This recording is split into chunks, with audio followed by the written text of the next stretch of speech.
Helen Keller became deaf, dumb, and blind shortly after birth. Despite her greatest misfortune, she has written her name incredibly in the pages of history of the great.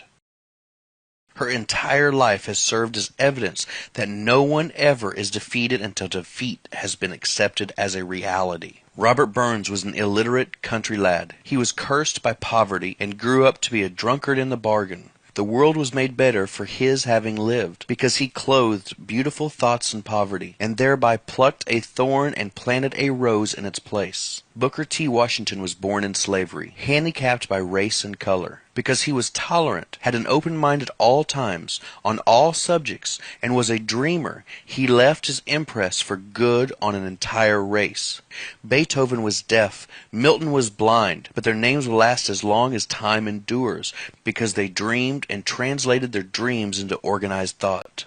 Before passing to the next chapter, kindle anew in your mind the fire of hope, faith, courage, and tolerance. If you have these states of mind, and a working knowledge of the principles described, all else that you need will come to you when you are ready for it.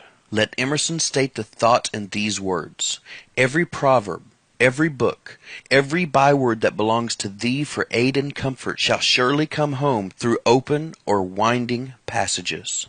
Every friend whom not thy fantastic will, but the great and tender soul in thee creveth, shall lock thee in his embrace. There is a difference between wishing for a thing and being ready to receive it. No one is ready for a thing until he believes he can acquire it. The state of mind must be belief, not mere hope or wish. Open-mindedness is essential for belief. Closed minds do not inspire faith, courage, and belief. Remember, no more effort is required to aim high in life, to demand abundance and prosperity, than is required to accept misery and poverty. A great poet has correctly stated this universal truth through these lines: I bargained with life for a penny, and life would pay no more. However, I begged at evening, when I counted my scanty store.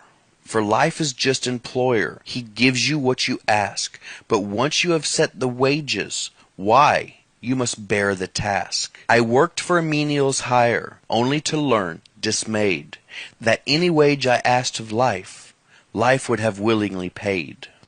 Desire outwits Mother Nature.